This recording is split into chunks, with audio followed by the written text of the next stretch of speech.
on Barney.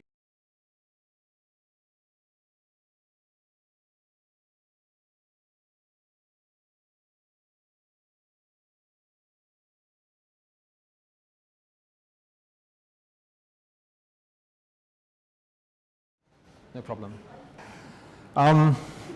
So good evening, everyone. My name is Dauncey. I spent 40 years or so living in England before I exited and came to this great social democracy known as Canada. And what you're about to see is the colossus of a slideshow. You will never have seen something as ambitious as this before. The reason is that the book I wrote, Journey to the Future, is the story of a character, Patrick Wu, who in our present time is disturbed by all the same problems that we see, and he wants to know what could the future look like if we really got a good handle on our problems and tackled them based on a new vision. So by the magic of fiction, he goes to the future, and he finds himself in Vancouver in the year 2032, where they have successfully, they have a strong democracy, they have renewable energy, in fact 100% renewable energy, they have affordable housing, big crisis. They have the recovery of nature is in hand. There's a sense of a new hope and a new story going on in the community. The climate crisis continues because you can't change the law of physics in the atmosphere. But there's a sense of strong, happy neighborhoods, and there's a cooperative economy evolving beyond capitalism. So the question is, how did that all happen? And to answer that, we have to go a long way back in time, like way back, I mean, way back. The universe that created us is 14 billion years old, and that's how long it's taken us to become who we are. And this is a selfie. You know, we are, basically, we're all made from conscious, self-organizing stardust. And that is quite astonishing. So coming out of the Big Bang, which created the hydrogen atoms, and this amazing creation of nature that led to the cosmos and everything there is, out of that very early beginning came the periodic table, all the atoms. In the first sort of 4 billion years, the gold in my wedding ring was made in a supernova explosion about 9 billion years ago. The hydrogen atoms in the hydrocarbons in my skin were made in the Big Bang itself, 13.5 billion years ago. So then the atoms self-organized into the prebiotic molecules. They got together and said, should we party? And those that liked each other said, let's form a molecule. And then the molecules got together and managed to create DNA and RNA so that they can replicate. And out of that we get all the early, life forms. The incredible flourishing of life for millions of years in the ocean before it even crawls out of the ocean. We get planet Earth slowly forming, there's Pangea. We get the whole astonishing evolution of life itself. Just an incredible variety of life that appeared from all this. We have life in the oceans, we have life then crawling onto the land, right? Charlie, is there someone out there? Shall I emerge? And now this is all just atoms self-organizing together to create these amazing things that end up, through the age of the mammoths, to our direct ancestors. And now we're beginning to see immediate familiarity. We can connect. We know that there's, community going on here. Every one of our ancestors lived like this. They all had to struggle. They all, went through agricultural ages and had happy times on the farm and had tougher times on the farm, and then we can create cities like this. Just this astonishing process of atoms self-organizing to do this, and then we can also sit and contemplate who we are. So the atoms themselves, created in the Big Bang, can sit together and say, who are we? What are we doing? Where are we going? What's it all about? We can go into space and send cell phone communications to astronauts circling the planet. So, and it's all conscious, self-organizing stardust. So now we are up in space thinking how amazing this whole thing is, and yet we're trashing the planet. So behind, all the brilliance, we've got this kind of stuff going on. This is right here on Vancouver Island. It's happening in the Wallbrand Forest this very week, right now, the same destruction, same devastation happening. Trees, of huge antiquity, still being cut down purely for timber value. And 200 years ago, or get my history less, 100 years ago, we thought that was an amazing thing to do. We'd celebrate the death of a huge tree, showing how hugely powerful we were as humans. But you carry that to its logical extreme and you get this. And you get huge questions we have to ask, like, what is it we're doing on this planet? Now, how much further do we go in this destruction of nature on our Earth? Meanwhile, our population, that's a 10,000-year graph, suddenly exploding up to 7.4 billion years. 200,000 people every day, new people joining the planet. And it's not stabilizing until the end of this century now. And the current data shows it'll stabilize at around 11 billion. And then, if we're really good, if we educate all the women on the Earth and have free contraception for everyone, the birth rate will start to decline. So meanwhile, in the oceans, we're just, over the last, 60 years or so, we've gone from only, massive depletion of this is the percentage of the species exploited, overexploited, or collapsed, from 0% through to 87% of the species in the ocean being, depleted or collapsing. And by 2050, if we carry on overfishing and overplasticizing, there will be more plastic in the ocean than fish, like within our lifetime. So this is kind of crazy. Is this, what we're here for? There's something so deeply wrong with this process. And meanwhile, we're taking habitat away from species, and we're sort of generally acting as a rogue element on the planet. And it's, we live every day in beauty of the Gulf Islands and Western Canada, and we can easily forget this and the sun's shining, and yet this is the reality happening in order to create our economies and to create the energy that we need. So what's it all about? It's a really important time to be asking that question. It seems that we have put GDP as the altar at which we worship. This is the thing that the politicians worship. Does GDP rise? Will we get more jobs? And I've redefined GDP as gross depletion of the planet. That's what GDP actually stands for. There's the Amazon rainforest being torn down. Why is it being torn down? To raise cattle to make hamburgers. That is why we're tearing down Amazon rainforest. We're doing devastation to the sharks. Why are we doing it? To make shark fin soup, because it's a fancy thing in Chinese wedding ceremonies and stuff like that, now changing. Take the albatross, birds that mate for life, which none of us can say with much honesty, right? And yet they have to breed on islands surrounded by plastic. Their chicks are raised in the plastic, and when they die before flying, that's what their bodies look like. Because they're ingesting plastic, it becomes their food. So there's something really severely wrong. Meanwhile, we have this impulse to love our planet, to turn it round, to do things differently. So when Patrick Wu, my character, was planning to go into the future, he as a sort of a 24-year-old in Vancouver in this kind of time was seeing big problems ahead. He saw on the horizon the same stuff that we saw. We saw there's a democracy crisis happening mainly south of the border, much less so in Canada. There's an economic crisis. The Brexit vote in England shows how many people feel that they've been left on the rough side of progress when they're still stuck without the kind of fancy stuff that they get in London. There's an affordable housing crisis of just gigantic dimensions, especially out here in Western Canada. We have a wider ecological crisis. We have the climate crisis, which is one of the big ones. And we have a crisis of poverty, despair, and loneliness that's happening all the time, caused by a loss of community, where people don't have the same neighborhoods, the same connection to family and friends. So that's a pretty intimidating list of stuff to be dealing with. And so whoa, that's a bit overwhelming. So the question that in wanting to go to the future in 2032 in Vancouver, when they're successfully resolving these issues, what Patrick Wu's character is saying, can we take all these things, put them in a pot and cook up a wonderful feast out of all these problems and find a simultaneous way of solving them all? So there's the wonderful feast. And so we achieve climate stability, a healthy democracy, affordable housing, ecological harmony, and all these great things. So when Patrick gets to the future, and he spends 4 days there and then comes back, and he has to think about it all before writing this book. And he says there are 3 fundamental things that he learns in the future.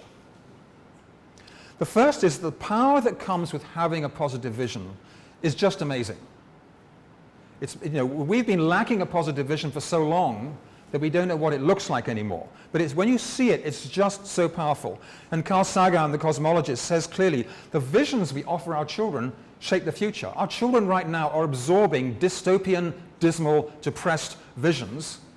And somewhere underneath the teenage suicide crisis, it's lurking away there. I give talks in high schools, and I have 400 kids on the floor of the gym. And I say to them, when you think about the future, what do you feel? Hope or worry?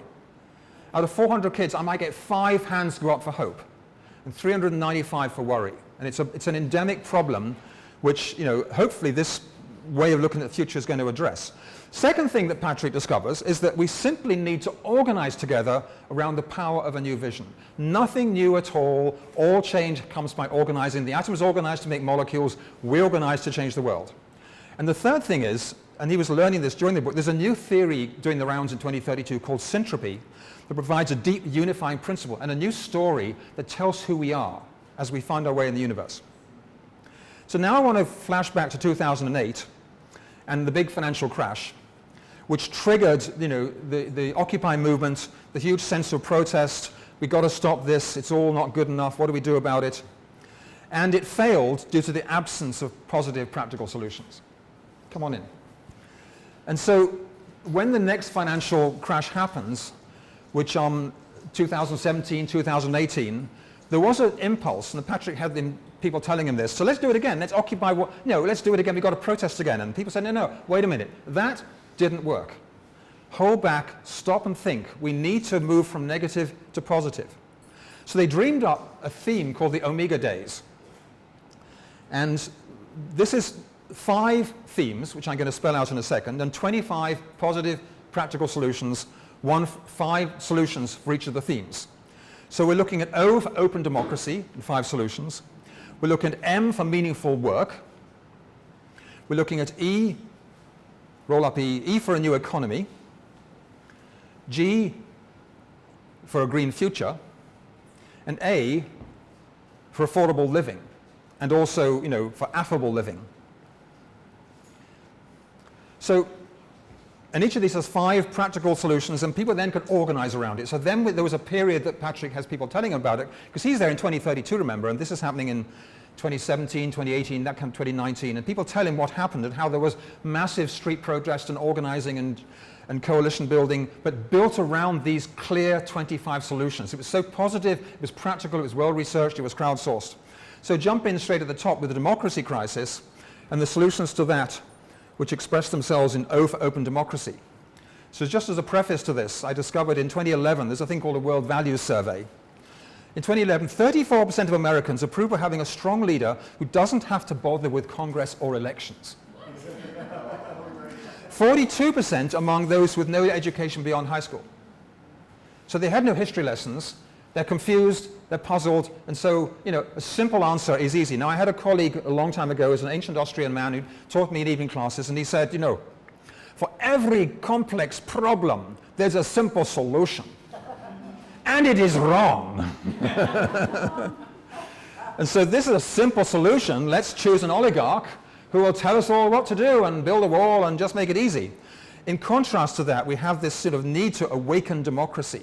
So sort of this whole sense of a new movement coming on, and this really the importance of voting, the importance of making our democracy come alive. So among the changes, voting for children at 16 onwards, really important. I personally want to add to that those of us over 80 don't get to vote anymore.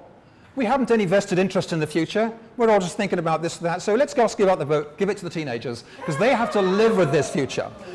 In Britain, it was very clear the young people were voting to remain in Europe. The older folks, I'm an old fart, I'll just leave Europe, right? Second big change, $100 voting tax credit, a little bit of incentive. If you don't vote, you lose it. It's revenue neutral on the economy. Third big change, very simple, electronic voting. Here in Canada, we have an electoral system we can trust. I wouldn't want this in America when the Republicans, Democrats control their electoral colleges, but here we can. We trust our money to the internet so we can trust, our voting. And then the next one is getting the money out of politics, so we're not having this corruption. Here in British Columbia, 86% of British Columbians want a ban on corporate union political donations before the next election, including, look at this, 81% of our conservative voters who are in British Columbia are known as the Liberals. And so, and then we want proportional voting. 70% of Canadians want to change to a system of voting that's proportional, which is the very thing we're discussing might happen right here in Canada. So in the future, this has happened. There has been a change to proportional voting. There is a coalition government in British Columbia of NDP and Greens working together to bring in so many changes that help Patrick see the future that he discovers in 2032. So that was the quickest of the 5 ones, I tell you. When we come to the economic crisis, it gets a bit more complex. Because what we're looking at now is neoliberalism as the name of the beast, which is generating wealth and destroying nature, enabling tax havens and therefore increasing inequality, destroying jobs, generating anger, pleasing the corporations and corrupting governments. So that's basically what is this, if you can put a name to what's going on as to why we're destroying rainforests, why we're destroying the fish in the oceans, why we're having these struggles, and people feeling left out. People just feeling, you know, they can't get through. How can they missing out on this wonderful stuff that corporate free trade is supposed to bring us? So in a nutshell, there's a dichotomy between corporate plutocracy and social democracy. And it's not just a thing out there in politics, it also goes right into the individual nature of each of us. If each of us focuses purely on me, I want what's best for me, you end up with corporate plutocracy. When we start thinking about we end up with social democracy.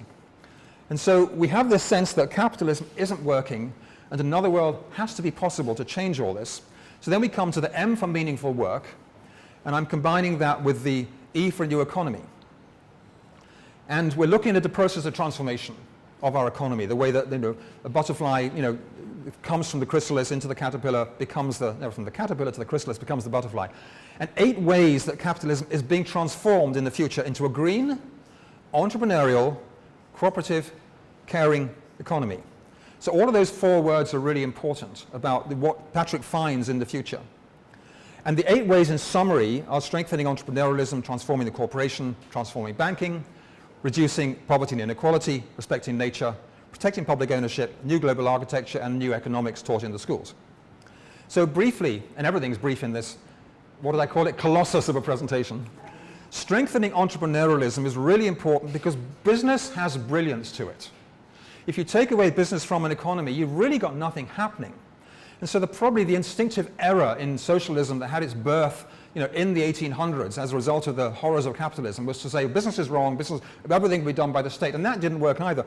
Business releases creativity, it releases risk-taking, it allows us to dream, it allows us to create amazing things. But the thing is we have to socialize the process of starting businesses by training new entrepreneurs. Like, don't just assume that if your father was a businessman or your mother, you go on to be one. We need to have a lot of people understand the entrepreneurship instinct. So training new entrepreneurs with startup communities. Getting youth enterprise training into all schools. When I worked in Britain in the 1980s during the unemployment crisis, every high school had a unit when kids were running their own businesses. They weren't taught by the teachers. They ran their businesses on their own with mentors from the Chamber of Commerce who would come and help them do it. And if they, you know, and then we had youth enterprise training centers for teenagers when they leave school. And the saying was, look, if the kid goes bankrupt with 24, it doesn't matter. He's going to come back at age 28 a far stronger business person because he's learnt the rules the hard way. Then we have businesses cooperating together. This is an unknown thing, but in this area of Italy called Emilia-Romagna, which is south of Venice, north of Florence, it's where they make Parmesan cheese. Population of 4 million, similar size as British Columbia. Huge number of people are self-employed, huge number of people are working in cooperatives, and a very strong tradition of reciprocity when they share and collaborate together. And so we got this thing that every business, through one of its mutual aid funds, puts 0.4% of its annual sales into a fund to pay for joint training, joint research and development, joint contracting, joint, you know, financing, all the stuff that businesses need instead of being seen as a solitary thing. As a result of that, they have a regional credit system for creating their own money when they need it, the lowest unemployment in Italy, and the highest rate of citizen satisfaction. So this is a free market approach. The businesses are owned privately, the cooperatives are owned by the members, but they're cooperating together to have a successful outcome in the way that players in a good soccer team or a good hockey team cooperate together and get better results. So that's happening now in Vancouver in a big way in the future with businesses working together. There's also a big new emphasis on starting new cooperatives with people actually owning a business together and working. And one of the inspirations here is a place called Mondragon in northern Spain, in the Basque Country, where Mondragon was established in 1955. They got a network of over 250 cooperatively owned businesses with a philosophy of participation and solidarity 85,000 people working in those businesses where they own their own businesses, 75,000 students, 90% of their industrial workers are members where they own their own shares in the businesses through their own bank, their own credit union. And their unemployment, when the unemployment in Spain was 26%, their unemployment was only 8%. When their economy shrinks, they don't fire workers, they all work 4 hours a week less. They share it out. And their pay ratios range from 1 to 3 to 1 to 9, between the lowest paid and the highest paid. North America CEOs ratio of 1 to 350. So the average North American CEO has earned his entire year's pay by the end of the first day of work. And it's so wrong. There's also a big emphasis on social enterprise, on community-owned businesses, community development corporations, people using the business impulse to meet social needs, as they're doing, for instance, in New Dawn in Cape Breton, where they've been doing this for 30 years or so now. They started all these businesses, they got 160 employees, they're servicing 600 people every day. The community got together and said, what do we need? We need a college, we need someone creating affordable housing, rented it out, we need Meals on Wheels, we need all sorts of things, and they create it as a community. So they take their entrepreneurial instinct and apply it to community thinking. Also, it's normal, all the businesses in the future are green certified. In the way that we normally think businesses are certified for their numbers and their books by accountancy, green business certification, pioneered right here in Victoria by Jill Doucette and her team at Synergy. They've now got 80 or 90 businesses certified as green here on Vancouver Island. This is now spread across the whole of British Columbia, and it became the law in 2026 or 2027 that you had to become certified. Businesses were given 3 or 4 years to learn how to do it, because otherwise, if you're not certified as green, you're basically undermining ecosystems somewhere. And also, all the new businesses happening through this are following the triple bottom line of caring about planet, people, and profits, and not just, how can I get rich? So the second big theme in the future was how do we transform the corporation? The problem here is that the corporation, as it's currently legally established, the directors have a legal mandate that they must maximize shareholder value and, above all else, within the law. And so you end up with, in the movie The Corporation calls it psychopathic, sociopathic behavior, which is required of corporate leaders, otherwise they get fired from the board of directors if they're not doing that. The benefit corporation, on the other hand, has got a changed legal structure. When a director of a benefit corporation is required to produce a benefit to the community or to the environment or to both. And the whole bottom line is changed. So the legal definition of fiduciary trust is changed. You're going to right to the core of the DNA of the corporation and changing how it operates in the world. And in Vancouver today, there's about 25 benefit corporations. There's 3 here in Victoria. In the future, 75% of all of corporations operating in Vancouver have become benefit corporations, because in partnership with local government and purchasing and stuff like that, there's been incentives to help companies make the shift into becoming benefit corporations. And on top of that, there's far more women on the boards of directors of companies, because the evidence shows quite clearly that you'll get a better financial performance. The more women on the board, the better the companies perform. And it goes down to hormones. Men take more crazy risks, is what it actually shows. And they get all macho together and they say, do this thing, and it doesn't pan out. Women say, no, let's be sober, let's think about it. So it's not just a nice feminist thing I'm saying, it's proven data that it actually works. Banking's also being transformed in the future. And so this is just one example in Holland, the world's greenest bank, Triodos, where 100% of their investments are in ecology restoring, social justice restoring initiatives. Vancity, our best credit union, probably in the whole of British Columbia, we take it for granted, but they've got over 500,000 members, $20 billion assets, returning $2.5 million to the members every year, because they have very active democracy choosing the members of the board of directors, unlike most other credit unions in British Columbia. Banks of future are also able to do microlending, developed for the first time in Grameen Bank in Bangladesh by Muhammad Yunus, where people who haven't got credit rating are able to still get a loan to do what they need to do and get ahead in life. So it comes in through small loans called Kiva or whatever, so there's a way to get the money you need. And above all, there's public banking. And public banking is something no one's ever heard about here, but actually 40% of the banks in the world are public banks. Standard banking in Germany and places like that is done through the public sector. And here's why this becomes important, because it comes down to how we create money. And this is the governor of the Bank of England explaining how money is created. When banks extend loans to their customers, they create money by crediting their customers' accounts. They don't phone up the printing press and say, please print me some money. They just click a button and there's that 10,000 loan you want. It's premised on having some, some base collateral at the bottom of it all, but that's how money's new created, and all the interest on that goes to the bank shareholders. When a public bank creates money, the interest returns to the public, where it can be used on healthcare, on schools, whatever you want. The model for public banking is the Bank of North Dakota, established in 1919 as a result of a big populist uprising, and was so popular that subsequent changes of the government never managed to get it overthrown. And they really support the farmers, the students, the businesses in North Dakota. And the Wall Street Journal itself said it's more profitable than Goldman Sachs, and better credit rating than JP Morgan, and return on equity 18.56%, phenomenal results.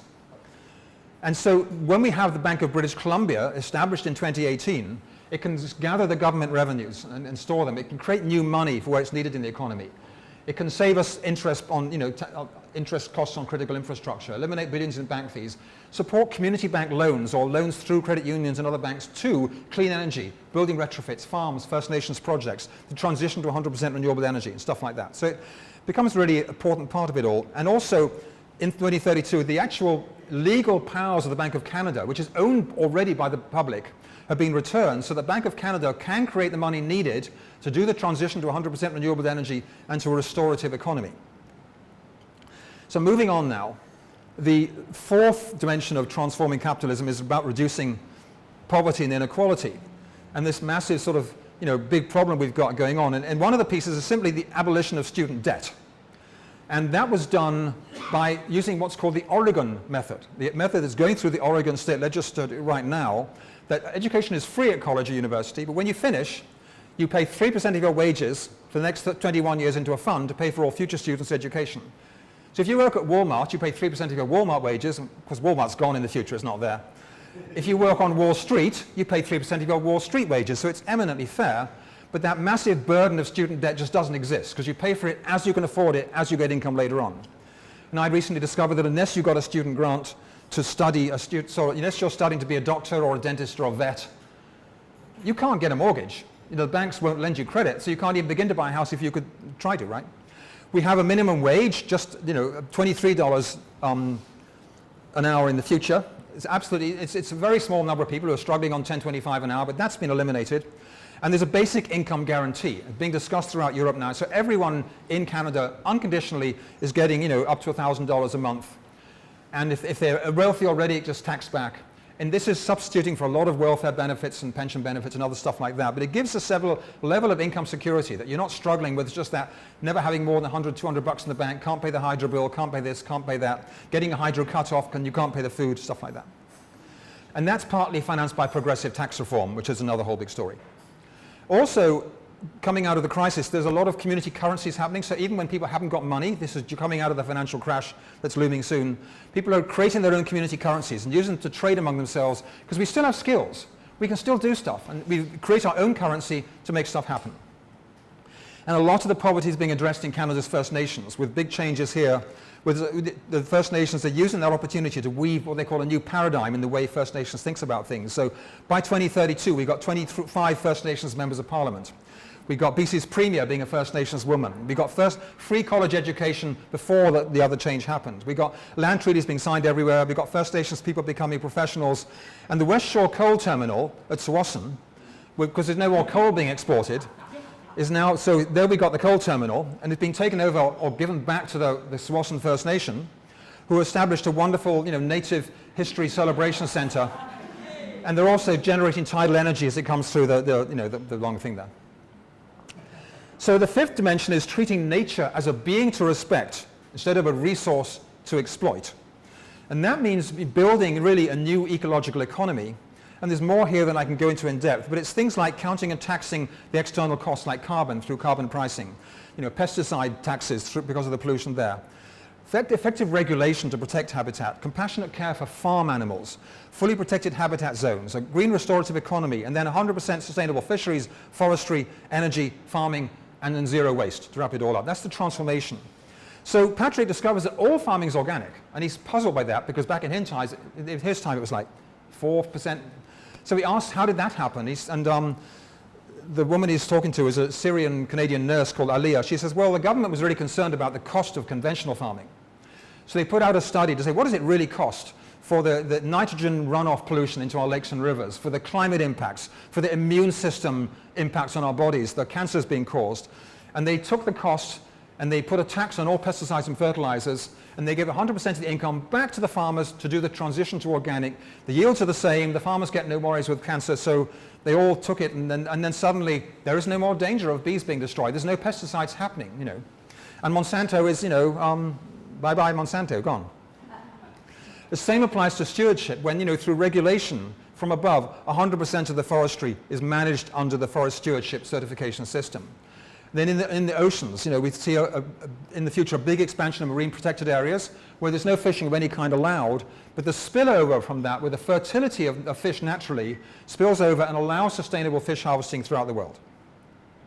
As part of this ecological economy, we're now measuring gross national happiness as well as gross domestic product. And this is really important because when you look at what it measures, GDP is rising and rising, but when you actually track genuine progress, it hasn't shifted since the mid-1970s.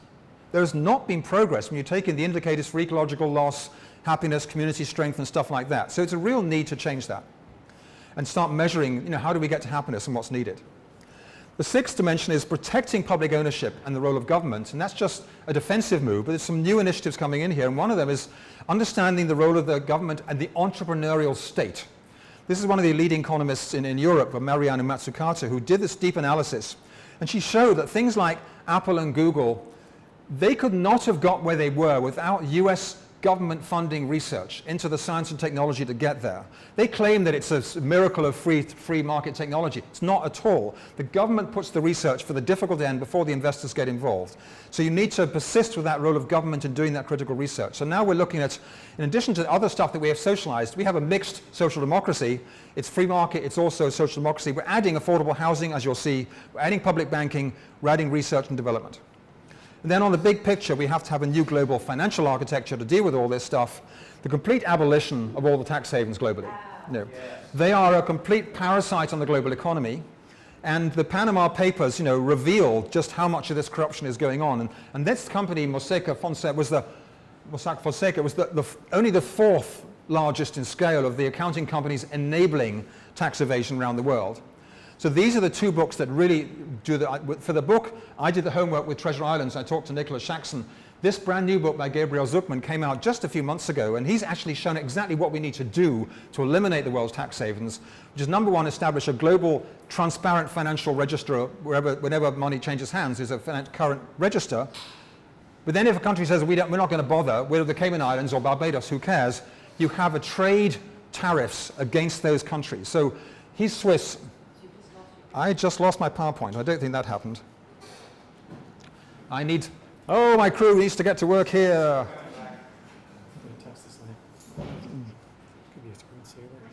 There we go. Just press we went to sleep. Even computers need time off. They're unionized. They've got to have their tea break, right?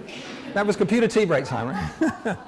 So anyway, he's Swiss, and Switzerland is the core of the world's tax haven empire. But if Germany, France, and Italy put a tariff on exports from Switzerland equivalent to 33%, Switzerland would fold within 3 months and close it all down because their economy would take too big a hit. We also need, and in the future, all the free trade treaties have been renegotiated to have fair trade. Yeah. And just as a reason for the importance of this, Naomi Klein, in her book, This Changes Everything, about the climate crisis, did us a great service by really, showing us really clearly that climate treaties are all essentially voluntary, but trade treaties come with tribunals bringing huge penalties and costs. So under NAFTA right now, Chapter 11 allows corporations to sue governments if they feel they've not been treated as domestic company will be treated. And this week, because Obama rejected the Keystone Pipeline, that wonderful Canadian company called TransCanada said, we want you to give us $15 billion for a project we're not going to do because we would have made that much profit. And they're suing them through the NAFTA tribunals. That is the way trade tribunals work, and nothing in the world of climate legislation works that way. So in the future, we have a global fair trade treaty enacted in March 2025, changing the rules fundamentally because of massive citizen uprising and involvement to make this stuff happen. We also have to change the way economics is taught in the universities, because it's right, I wrote a CRAP at the moment, and these are some of the authors who need to be, read and digested and thought about. So these are the people I find inspiration from around crafting a new economy. Big breath, big topic coming up. How do we tackle the climate crisis? And what's happening in the future to deal with this one? So this comes under the G for a green future in the solutions. And fundamentally, that is the curve that shows carbon dioxide levels in Antarctica going back 400,000 years, and the incredible explosion of CO2 emissions because of burning fossil fuels in the last 200 years. This shows the same equivalent for the global temperature, what's happening in the very recent times. And this, if the GIF is working, shows the temperature increase. Dum-de-dum-de-dum, will it come? Is a delay on it? Yes. This shows the monthly temperature increase since 1850. You see the line in the middle? And it's 1910, 1919, 1945. This is how the global temperature is increasing month by month around the world. 1991, the year 2000, 2009, 2016, and we're coming right up to 1.5 degrees. And so, and here's the thing, 90% of that heat is going into the ocean. The heat that's trapped in the atmosphere by the carbon molecules is going into the ocean. We're only experiencing 10% of it. And the 10% we are experiencing is the result of carbon emissions from 30 years ago. All that stuff is still waiting to come and express itself. So when the climate scientists are really clear, you know, that it's humans that are causing this. Climate change has been around for generations. Yes, it happens. Yes, there's variations in orbits of the Earth around the sun, but this is caused by humans, and there's a clear agreement by all of the leading institutions that it's we that are doing it. And when the numbers are put together, there's a clear parallel between greenhouse gas pollution and the observed temperature increase. Now, I spent 25 years working on climate change. This is the second of my two major books on climate change, always focusing on the solutions. And I know that it doesn't get very far just to say how bad things are, but we mustn't forget. This is last year's forest fires in British Columbia. This is this year's forest fires in Fort McMurray. We're going to be seeing more of this all the time. We're going to see more extreme flooding. And the best time to discuss climate is when we have these extreme events, not when it's back to normal and we're all relaxed. Now is the time to have them. So when the big Paris Climate Conference came up in December, the commitments made by the nations were accumulated at 3.5 degrees Celsius increase, which is on target for the Great Collapse, as opposed to where we need to be going for the Great Transition. So, and the last time the world was 3 degrees warmer, the sea level was 25 meters higher. This is not the end of this century, it's in the future, but once you pass 2 meters or so, you can't get this stuff back in control. The climate guru James Hansen, who worked for NASA, said that we could be seeing 2 meter sea level rise by the end of this century. And this is 25 meters. It's an 8-9-story building, to give you a sense of what it really is. This is Vancouver with a 2 meter sea level rise. And then this is Vancouver with a 20 meter sea level rise. So 70% of our province's economy goes through the airport, the I-5 to Seattle, all the shipping, all the import-exports, all the trade, all gone, all wiped out. And then on a more immediate level, every single beach on the planet is destroyed by a 2 meter sea level rise within this century. And all the ecosystems that go with it, and what we've taken for granted. So just as repetition, the scientists are on board with saying this is happening, but there's opposition from the oil industry, the coal industry, who are saying, no, this is not happening, this is just not true, we're not going to accept it. And if I'm running to be president, and I know Donald Trump is saying that global warming is created by and for the Chinese in order to make US manufacturing non-competitive. This is one of 10 conspiracy theories that he believes in his attempt to be president of the United States. And so it's a big question, to what extent are you personally in climate denial? In Saskatchewan, in their throne speech about a month ago, the Premier officially said that he doesn't want to put hard-working Saskatchewan people out of work, all in the name of some misguided dogma that has no basis in reality. Official Saskatchewan provincial policy. And so back to that's a redundant slide because I've shown that already. So when we look at fossil fuels, it's not as if they're evil. Without fossil fuels, we wouldn't have had the industrial age, we wouldn't have had the modern world. And it's fossil fuels that made advanced engineering possible. They were the grounding for science and technology. Without them, we wouldn't have solar voltaics, we wouldn't have electric vehicles. So think of it this way. We had 500,000 years of burning solar energy as firewood. And during this time, we're building our technology, getting to know stuff. We have 300 years of burning fossil fuels, of burning solar energy as fossil fuels. And then we have more than 1 billion years of using direct solar energy. So the sun doesn't start its evolution into being a red giant for 1.5 billion years. And with every single year that passes, the price of solar energy falls and its efficiency improves. So it's just, the threshold we're crossing is just amazing technologically. And to say, no, we've got to stick with fossil fuels is saying, I want to stay stuck in the medieval period of the evolving future.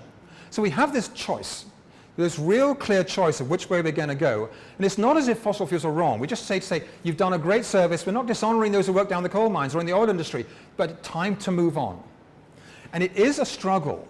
There is a battle going on here. And so we need to acknowledge this. And it's the same battle between corporatocracy and social democracy. Which is pulling the strings, and the more people get on board with social democracy, the better it'll be. So there are 5 fundamental solutions. Number 1 is simply moving to 100% renewable energy. Number 2, no more industrial meat. Number 3, restoring Earth's forests instead of destroying them. Number 4, eco-sequestrating the carbon, sucking it back out of the atmosphere by changed forestry, farming and ranching. And number 5, building a restorative economy to underpin all this stuff. So the livestock industry is important because meat and dairy is causing 15% of the problem. And a lot of the environmental community doesn't want to talk about that. They'll talk about cycling, electric cars, but they don't talk about this stuff. And it is serious. We do need to eat less meat. And in China, they just actually officially saying to their people, need to eat less meat. In Denmark, they're actually discussing putting a tax on meat. It's sort of the same way we put a tax on carbon. And the secret to this is good cooking. I've been vegetarian for coming up 45 years, and it's all about good cooking and learning how to cook vegan and vegetarian food in a delicious way. This is my wife Carolyn Harriet's book. I get to live with one of the best chefs in British Columbia. Hey, lucky man. And it's learning how to sort of use the vegetables we can grow in abundance around here and how we can find deliciousness. Now, this guru of live raw food, she's 74 years old, and she's thriving on it, So there's zero health risk in a vegetarian diet. So now we're moving to 100% renewable energy. And the good news here, and what made Patrick feel confident about going to the future, is that Vancouver has already made that commitment to go to 100% renewable energy. Every community in Canada and in North America needs to make the same commitment. And here's the encouraging thing. This very week, well, it's Monday today, so last week, Oslo voted to slash their city's emissions by 95% by 2030 for the whole city. So this is the progress we need to get. Denmark as a whole has said we're going to get a whole country to zero emissions by 2050. In reality, we need to get to zero by 2030 for everyone, but this is progress along the way. And Denmark has spelt it out when they're going to phase out the coal-fired power, we're going to phase out the gas-fired power, all electricity, renewables. They got it built into the plan. So in the future, there's a Houston Climate Accord in 2020 where the world's nations, because of the increasing disasters, agree to a global carbon cap. A firm limit on how much more carbon can be put into the atmosphere, because that's how we can do the mathematics. In 2015, it was 490 gigatons, so it's falling every year. And because we have a global carbon cap now, there are national carbon caps. So every country knows how much energy can be imported or produced. And there's a limit on it. There's an auction to produce that. And so what this leads to, instead of moaning and groaning, is a World War II atmosphere, a feeling of we can do this thing, we can make it happen. The same atmosphere that's behind the huge street protests that have been going on, sort of the determination, organized by Thrift 50 and a whole bunch of other organizations to make this thing happen, to get these changes. And so they're the protesting to stop the new projects, to get the changes happening, the divestment from fossil fuels. These are really all important pieces in the move towards 100% renewable energy. And rebranding something like liquefied natural gas as leave it in the ground. That's what LNG stands for, leave it in the ground. Because that's where it belongs. We need to sort of stop thinking that we can solve the climate crisis by mining new fossil fuels. And it all comes from fracking. So what we're looking at is a steep reduction in the amount of fossil fuels. Right now, if we started today, we need to have 5% reduction a year. We wait till 2020, it's 10% reduction a year. And so carbon taxation is an important part of all this, but a whole bunch more stuff is important, including carbon rationing. And I'm able to say that because I'm not running for office and I'm not trying to be important in Ottawa or Washington or whatever. But when you have a desire to get to 100% reduction in emissions over a 10-year period, you're going to and you have carbon pricing, the low-income people really get to the hard end of it. So when you have carbon rationing, it is seen not as an imposition, but as a way of sharing out justice in the community, exactly the same way that we did during World War II. No one said, oh, you can't do that. We all knew we had to share in the change. And because of this, communities are working together in my book in the future throughout the 2020s, retrofit their house together, to share bicycles, to share electric vehicles, to do this as a community and not as individuals. So as a result of that, plus all the policies, we see the equivalent increase in renewable energy. It's just a transition. In the 1890s, everyone was riding horses. In the 1920s, we're all driving cars. It's just a transition, folks, and we embrace it. We can all do this thing. And it becomes normal. I did a study last year into the job impact of all this, that if we did a 25-year transition to 100% renewable energy, yeah, we lose 800,000 jobs in fossil fuels. That's direct and indirect and induced jobs. But you're gaining 1 million jobs, which settles down to 800,000 when you've done the complete transition. So there's a lot of jobs to be had in this transition when we've got to get off coal, get off gas, change the way we farm. My friend of mine, Liam Hildebrand, is a tar sands worker who's organizing a new setup called Iron and Earth to help get tar sands workers trained in renewable energy skills. So their welding skills, their mechanical skills, they can use them. And there's potential in Alberta for 145,000 jobs. So we don't need to insist that be held ransom by the oil sands. So then we say, well, how do you travel without oil? What's the future of transportation, right? And it starts with redesigning our communities to make them so much more friendly for walking, narrowing down the streets, reclaiming to the way they were, before the motor car took over. Now people are connecting, they're talking, you're chatting to your neighbors. You never chat to a neighbor when your car's going down the road at 40 kilometers an hour. This is a street in Portugal, normal 3-lane, down to 1 lane, passing places, but people reconnecting. This is a crosswalk in China. That's actually a 2-dimensional crosswalk with 3-dimensional art. So the car thinks there's a bump and slows down. So when Patrick gets to future Vancouver, he sees this change from the streets that he's used to like this, being transformed into a much more socialized, civilized way, because there's so much better transit, cycling, and ride sharing. There's no need for such wide roads. So we're civilizing them. We're bringing back people onto the streets. So when he gets into the corner of oh, my brain's gone on strike. Anyway, downtown. This is Hastings and Seymour. Right in the intersection, he finds this massive sculpture of a full life-size mammoth with a baby mammoth next to it. And as he walks down to Hastings and Maine, the heart of the downtown east side, at every intersection, there's a huge sculpture that tells the story of the First Nations since they first arrived in Canada. And there's a green trail all down the middle, which is like a ceremonial path of pilgrimage, where people are waving sweet grass and there's a healing circle in the middle of it all, and it's totally transformative. So when he comes to the downtown east side, Hastings and Maine, right now 24 lanes of traffic, the whole thing is transformed, and it's an amphitheater carved out in the middle of the street, where people can talk and celebrate and have art and stuff like that. And it's just a sense of change, and the low-income people are still living there. So then, when it comes to the art of cycling in the community, you can get married with a bicycle. If you're infertile, you can get sperm donation by bicycle, right? When you get kids from that, you can have the kids on your little bicycle, electric whenever it needs to be. You can cart the kids around, so this is normalized. No need for helmets because it's safe and separated. So now you've got 1, 2, 5, 4, 5, 6 children going around the community. And the key is safe separation. So even on a normal bike lane, these plastic markers, like they have in San Francisco, give you that barrier of safety without this 3-foot wide mirror coming and knocking you off and suddenly you're paralyzed or dead, right? And then much more cargo biking, so that there's much more normalization of getting cargo around. In Copenhagen, 40,000 cargo bikes right now, because they're changing the way that they're aiming towards having 50% of all trips to work and school done by bicycle is their goal. They're on 37% at the moment. Then as we get older, we can have electric tricycles together, and as we get older still, we can have our children carry us around, And then at the end of the life, we can go to our funerals, right? And then when you throw it into this, electric bicycles transform hills, because when you have an electric bicycle, you come to a hill, press the drive, you sail up that hill, and there's a whole, Patrick discovers all these incredible varieties of design of electric bicycle in the future that are just doing creative stuff. So like the Copenhagen wheel, you change the back wheel, put this one instead, as you can do right now in Copenhagen, and whenever you put the brakes on, it generates energy to go back up the next hill.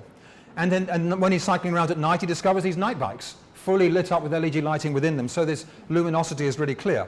And then these new tricycles, being made right now in Vancouver by my friend John Stoney of the Vimo. That is an electric tricycle, with weather protection and a bit of security on the streets. And here's another electric tricycle being made in Afghanistan. This is worldwide, this kind of transformation that's happening. So because of these changes, right now, today in Denmark, 5-year-olds are trusted by their parents to bicycle to school on their own, without anyone calling a lawyer and saying they're doing child abuse, because it's safe and separated. And when the community's got these wonderful separated bike lanes which say civilization, and they just feel human. So right now Germany's planning a 100-kilometer long bikeway, completely car-free. That's the kind of transformation that's coming up. Coming up. Oh, it's the tea break for the computer. There we go. So I'm actually on a personal campaign with some friends. Let me go back to that one.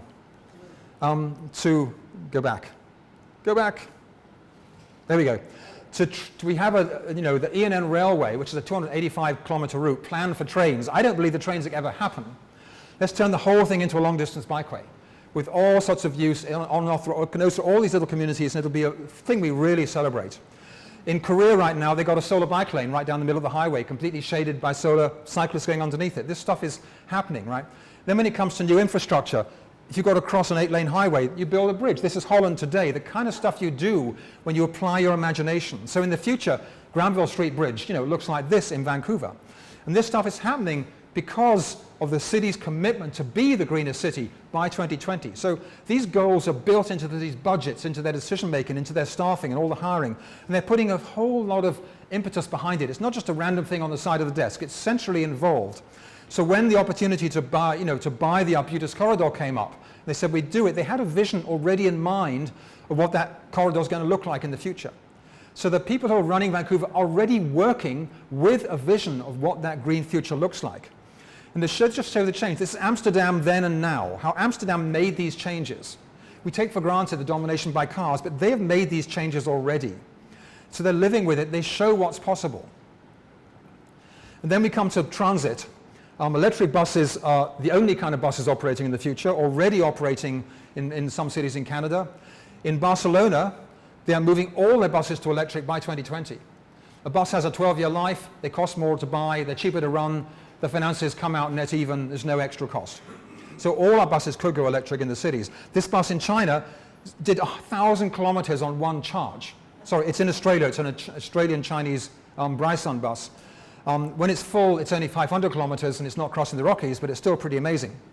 It shows how battery technology is evolving. This bus in Bristol, England is running on biomethane. And in case you wonder what biomethane is, that's what biomethane is. And that's where the energy comes from to run the buses. These buses in Curitiba, Brazil, you can go up the ramp and then load on the level. So wheelchairs, parents with pushchairs, easy, convenient. And then in China, because of traffic congestion, if the thing works, this bus is overriding the traffic. So, it's a bit jerky, it's not coming through, but when there's a traffic jam, the bus goes over the top. It's not on the roads yet, it's being developed, but that's where they're thinking, right? And then while you're on the bus, you've got pleasure, you've got access, to a table, to laptop, to what you can work, the way we do on the trains in England, when you talk to people on the bus, it's not just all squashed and squeezed as it is on the airplanes. And then you've got who knows what through Google Glass that you're seeing in the future, all sorts of potentials. And you've got these new the pilot, what's it called in Hitchhiker's Guide to the Galaxy, when you can, the Babel fish, that's right. But when you can talk in foreign, like you're on the bus sitting next to an Afghani, you can have a conversation and the Babel fish does the translation for you, right? And then for bus shelters, let's have some fun with bus shelters. There are all these creative bus shelters happening in the future that Patrick discovers that community organizations have built and organized so that, to make happen themselves, to sort of say, a human culture and community culture is possible, not just a corporate culture run by Jimmy Patterson, right? Who designs the bus shelters. So creativity with bus shelters, And then we have the Tofino bus shelter, or who knows where, right? Going crazy. And then, of course, all the bus shelters have real-time bus information. I don't think we have a single one in Victoria. You know when the bus is coming. It's normal in Victoria today, in Europe today. And then we have, on top of that, car sharing. Way less car ownership, but more car sharing. And here's the amazing thing. In Vancouver today, there are a lot of people sharing. There are 5 car sharing cooperatives. Modo, Car2Go, and 3 others. There's not 5,000 members in Car2Go. There's not 10,000 members. There are 100,000 members today in Vancouver in Car2Go, participating in smart car sharing. When you drop the car off wherever you want, pick it up wherever you want, and the app tells you where it is. They're already seeing this, and then all the cars are electric in the future. Every lamppost has got the ability for electric charging, but with a range of 300-400 kilometers, everyone's charging up at night, at home, except when you're traveling. And little things like this there's a little electric car in northern Spain. When you want to park it, it folds up. It's just the creativity. So right here in British Columbia on Salt Spring Island, we have at least 75 electric vehicles. We think it's the highest density of electric vehicles anywhere in North America. Lots of them are being bought second-hand. And of course, on an island, everything's within range. There are no range issues at all. But look at this for the future. Holland is preparing to ban the purchase of gas and diesel cars by 2025. It's been through a lower house, not approved by the Senate yet. Germany, 2 weeks ago, announced they're planning a zero emissions mandate by 2030. You will not be allowed to buy any car that's not fully electric. Norway's transport plan is assuming that cars will be 100% in new car sales by 2025. Even in India, they're planning that every car will be electric by 2030, self-financed by the savings on gas. And the speed at which this change is happening, because it's a little bit hidden from us, when the new Tesla came out with a range of 320 kilometers, almost 400,000 people put down $1,000 deposit.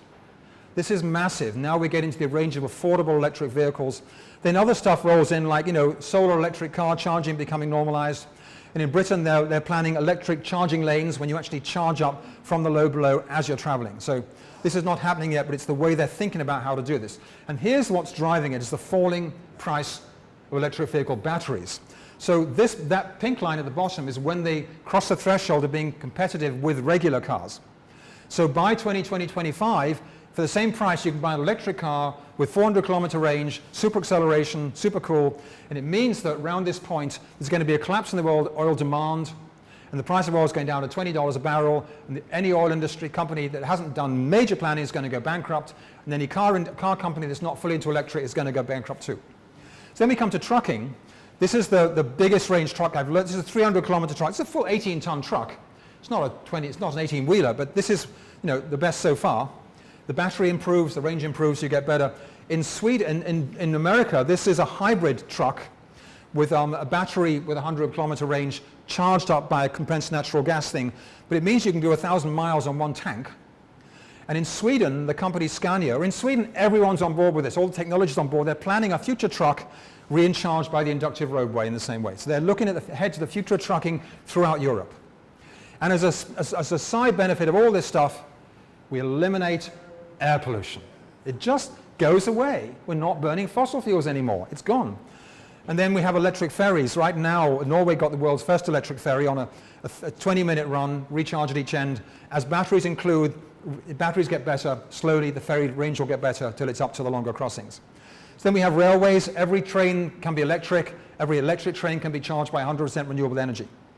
And here's the fun of this. In Paris, in France, this spring, they announced that they're going to do a partnership with the Louvre. And so they're going to have digital art within the trains. So your train is going to look like this. And you've got the art from the Louvre being projected onto the ceiling.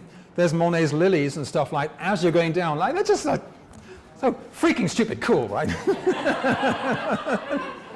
So meanwhile, at the other high technology end of it, people are working on the Hyperloop. So for really high-speed transportation between cities, either for goods and or for people, using just a 2-meter tube where a vacuum has removed all the air pressure. You've got magnetic attraction on driving it, and your speed, look at this,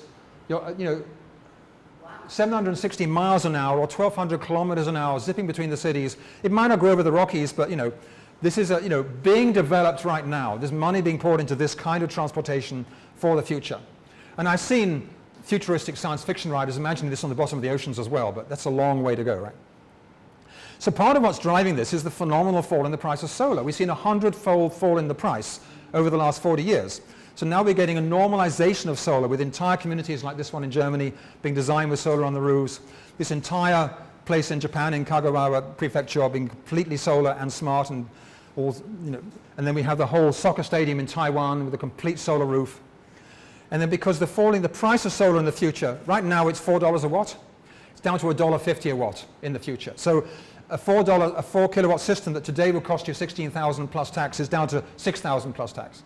So you're getting a payback in a much shorter period of time, and the whole thing is normalized. So if you've not got solar on the roof, you're losing $1,000 a year. So things like this on Salt Spring Secondary School, where they've put a 21 kilowatt system on the roof, and all the income goes into a solar scholarship, rather a renewable energy or climate scholarship for the students, becomes normal. And in Nelson, where there's now a community solar garden, so people whose roofs are shaded can invest on a place where it's full sun and still feel they're supporting the solar revolution. This is the world's largest solar farm, 9 million panels. The price of solar right now is still around 30 cents a kilowatt hour for us. There were contracts given out recently in Morocco and Abu Dhabi for 3.5 cents, 3.5 cents a kilowatt hour for solar in the hotter climates. Then we have floating solar. This is imaginary, but in the book there's a lot of floating solar. This is an artificial lake made to have a big dam anyway. This is floating solar being installed on a reservoir in Britain. It's like a Lego kit, and you sort of fit it all together, and that's what it looked like when it is installed. So new opportunities to have this massive, World War II drive to get this revolution happening really quickly, and thin-film solar that's printed off a printing press and goes straight onto the roof and looks like that, so you've not even got a separate installation. Then on top of that, we've got a huge increase happening in wind energy, both onshore wind energy and offshore wind energy. There's jobs to be had. There's a huge potential for wind in hybrid, with solar, and innovative uses of wind, in new architecture. Because some people bring up the argument, oh, but wind kills birds, I want to address it straight on. Yes, wind energy kills some birds. Per 10,000 fatalities, you get 1 killed by wind turbines, 1,000 killed by cats, and 6,000 killed by high-rise buildings. So if someone says we shouldn't do wind turbines because they kill birds, we need to say, yes, that means we don't do cats either. No more cats allowed, and see how they... So it's a matter of some balance around here. So yes, cats kill birds, and high-rise buildings, the birds fly into them, and they're dead. They collect them up on the floor in the morning. There's also tidal energy happening. This is in South Korea. This is a future tidal energy plant being discussed for South Wales with a big 10-kilometer loop. Tidal impoundment this is, not tidal flow. But here's the interesting thing. When you look at this change to renewable energy, here in British Columbia, 65% of us want a commitment to phase out coal, oil and gas, replace it with renewable energy. 65%. 73% of British Columbians want to see a legally enforced cap or limits on carbon pollution. That's the global carbon cap I talked about. 75% of British Columbians say that protecting the climate more important than building pipelines and developing the tar sands. And 92% of British Columbians want to see a plan to develop jobs in renewable energy. We're all on board already. And these numbers they're slightly weaker. They're right across Canada with a slight reduction. We're in the lead on all this stuff. Then it comes to housing. The new passive houses have a 90% reduced heat loss. You don't need any engineering inside the house. You have a heat recovery ventilator as you refresh the air. And in a power outage, 3 candles will keep you warm. And they're being built right here in Victoria by Rob and Mark Bernhardt. They're finding they cost 4% more. But they have no heating bill. So, you can roll the financing in to cover what would have been a heating bill. And there's things like triple glazed windows going in as normal for this kind of design. So when you know this is happening in Belgium, in the city of Brussels, they have mandated, since last year, every new building, large or small, is built to the Passive House standard. And their carbon emissions from building are now just really falling regularly. They're saying all new buildings and retrofits done to the Passive House standard. So it's not as if it can't be done, they're already doing it, folks. So in Stockholm, they're heating 80,000 apartments from treated sewage, because there's warmth in liquid. You can use a heat pump to extract it. The Shiano First Nation down by Metchosin, they're using heat from the ocean to heat all the new buildings there. In Vancouver, the Olympic Village is heated again with heat coming out of sewage. And in Drake Landing in Okotoks, Alberta, there's a project that's, I'd say, at least 15 years old, where the whole community is heated by stored solar thermal heat.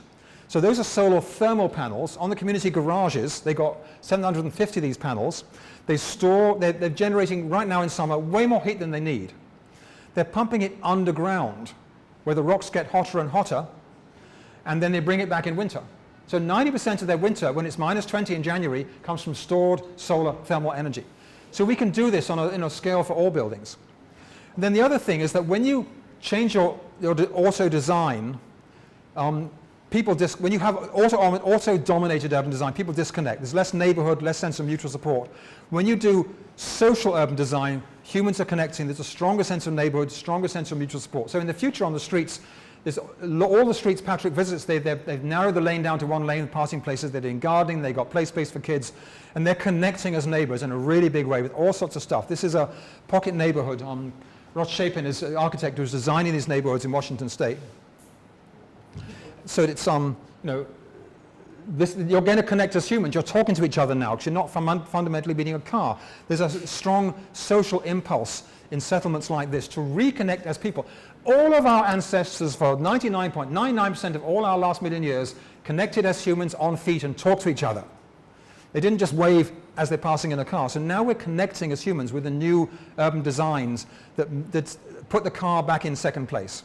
And creative designs like this outside, the City of Graz in Austria, when, rural designs and collective shared living and co-housing living, and then creativity in architecture. This is the Austrian architect Hundertwasser having just fun with architecture. There's no need to follow the boring old straight lines. Bring nature back into the city. Celebrate. Get funky. Get wonky. Let's do things differently. So there's a sense of celebration in architecture happening along with the sort of all the other changes that are going on. This Danish village was announced literally 2 or 3 weeks ago for a whole village of people self-sufficient in energy and in food to start building this fall. So there's the greenhouses where they're growing their own food, and they're full 100% water recycling, 100% waste recycling. So in addition to the climate crisis, you've got this wider ecological crisis that still fits under the G for a green future.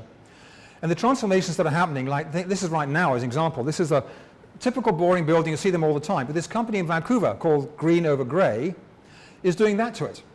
So we know how to stop water penetration into the buildings. So you're getting variety, lots of different species, not just ivy. So then in the future, boring buildings like the CBC building, are being greened up and transformed, and there's life, there's birds, there's insects, there's butterflies coming back into the city. All the creeks and streams that were covered in concrete when we settled the city are now being opened up and restored. And so the salmon are returning for the first time in 80 years. The children are out working in the creeks, doing the restorations, learning how the salmon work. And the herring, that were once super abundant in Vancouver's waters, then because we did so much massive overfishing of the herring, so we began to, and we also did this thing called putting creosote on the pilings for our boats. Turns out that when herring lay their eggs on a creosoted piling, they're toxified, the eggs die, the herring collapse. So right now, the Squamish stream creepers are wrapping the pilings to create safe habitat, and they're getting fantastic returns. So in the future, all the pilings in Falls Creek are covered in this. All the herring eggs are returning, massive return of herring, and with the herring, we get the return of the humpback whale, doing bubble feeding in English Bay, which they did for 10,000 years since the last ice age, until we started doing creosote and overfishing. So this is just a metaphor for nature being restored. And the same thing happening in the oceans when major commitment to do ocean cleanup and to get the plastics out of the ocean, so we're no longer sort of doing this crazy stuff. And as I mentioned earlier, the new marine reserves, part of the ecological healing, building a restorative economy, and making this part of our charter rights in Canada, which David Suzuki's Blue Dot campaign is doing, that we write this into the right to clean air, the right to clean water, the right to an abundant habitat for nature with us. And one other thing, it becomes, in the future, you can't get into college unless you have passed Ecology 101. It's like you've got to pass math, because we don't want any more cabinet ministers who don't know what the carbon cycle is, who can't explain it, or business CEOs. So all this is very easy. 3 colleges got together, I think it was Harvard, Princeton, and one other, and they said, starting in 3 years' time, you can't get into this college, and UBC and University of Toronto, unless you pass Ecology 101. Take it and leave it. The schools then had to scramble, because the parents were ringing up saying, do it. They just didn't fuss around with curriculum committees. They were forced to do it by the universities. So then there's also a local food economy that's being built up as part of this whole new thing happening. This site was sitting empty as just asphalt for years and years and years by BC Place in Vancouver, till Michael Abelman, who's an organic farmer on Salt Spring, got together with a colleague in the downtown east side, started growing in boxes. So if someone comes along and says, oh, we're going to build high-rises here, they can put the farm somewhere else. Now they're growing fresh organic food for people in the downtown east side, getting back the habit of growing our own food, growing food in all sorts of spaces in the city, wherever there's place to grow food, because California's food is drying up in the future. There's less of it coming out. Getting the kids back into out in the schoolyards, out of the classroom, learning to grow food. This is a transformation of a school in Brooklyn, New York. Was pure asphalt, the same as a whole bunch of other boring schools, Then they sort of built themselves, they raised I think $1.25 million through parent-teacher funding. They built themselves a greenhouse, they brought in the soil, they brought in the plants, they got outdoor classrooms, and they made the schoolyard more like our backyards where you can really celebrate life. Also, Patrick spends a day and a half on a farm, a full organic farm out in the Fraser Valley close to the river, and he discovered there are farm villages. So any farm of more than I think 20 hectares is able to have a high-density eco-village where people can build their own village on condition they work on the farm. So no commuters allowed, and they've got this thriving return of activity with children back on the farm. Farm villages as ancient as history. You know, we've always lived in farm villages when you farm the land, and you know, some of them are just like hobbit land. You know, so however you want to build, people are back on the land farming. So that brings us in turn to the A for affordable living, which includes affordable healthcare, affordable money, and affordable housing. And the incredible crunch that's happening in Vancouver around affordable housing, where right now every one of these red dots is priced over $1 million. This was the average price in January of this year, $1.85 million for that little box. This is the current listed price for this house, $5.5 million for that little box. Yeah, seriously wrong. So now we have this whole sense of, you know, if you take out a mortgage at that price, you've got this huge problem of debt hanging over your heads, and people really demanding a change, you know, to help young people do something. And so we got too much money pouring into the market. And so where is it coming from? And inevitably leads to inflation. It's coming from inheritances. It's coming from foreign money. And it's coming in from, next one coming up, from tax avoiding money. And so too much money means the prices are going to rise just inevitably. And so in the Panama Papers, every one of these addresses shows up in the Panama Papers as being a tax avoiding address, where someone's got a shell company owning property in Vancouver.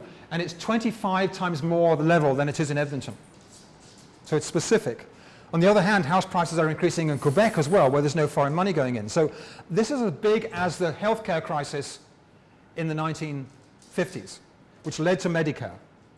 So the future coming into this is, you know, an equivalent to Medicare for affordable homes, a massive change in legislation that leads to a change that is due, right, this is dated July 1st, 2018. This is right now urgent legislation needed. We have to restrict foreign ownership in one way or another. And here's the thing, 2/3 of Canadians' parents own property, so they're going to inherit from their parents. And they use that inheritance to buy themselves up into the property market. 1/3 of Canadians, their parents don't own property, they will never inherit. They're going to rent for all of their lives. And the gap between those renting and those buying is going to get wider and wider and wider. So we have two societies coexisting. So how do we solve this? What's happened in the future is that Patrick discovers because of the political will, they've gathered a huge pool of new revenue to build a whole whack of affordable housing. And the level needed is around 10 to 20,000 units a year in British Columbia right now. So we have an affordable housing tax levy being done in Seattle since 30 years. Part of municipal taxes, they built 12,000 units in Seattle to do this. We have an escalating tax on properties that are being left empty. And right now we know that 80% of the public is behind that. That there's 10,000 empty units in Vancouver and 1,500 people living on the streets with no home at all, let alone those living in basements and sofas and stuff like that. An affordable tax on Airbnbs, because 67% offer whole homes that would normally be in the year-long rental pool. They're not in the rental pool anymore because as an owner you make twice as much money with an Airbnb. And that's Airbnbs throughout Vancouver. They're just masses of them and that much renting for people who have to rent. We have an escalating property transfer tax for the top-end sales. We have a speculation tax on properties that are flipped within a year. We have a tax on properties, homes bought through offshore tax havens. And we have, let's get used to it, an inheritance tax on estates above a certain value. Whether it's $1 million, $2 million, that's detail. To try to rectify this severing of Canadian society into two unbreachable parts that can't speak to each other anymore. We take all that money, we pour it into an affordable housing land reserve. And we add to that developer incentives to build 100% rental properties. And we build, you know, these are shipping container homes at, you know, $85,000 each. They can be like that. They can be creative, all sorts of possibilities. And we also allow more car-free laneway housing, not just laneway housing, secondary streets, but car-free.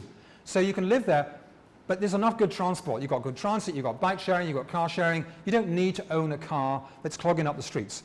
And then for the immediate crisis of homelessness, we're allowing tiny home zones on temporarily vacant land. So the land is sitting empty, like below View Street Towers. 25 years I've been here, empty the entire time.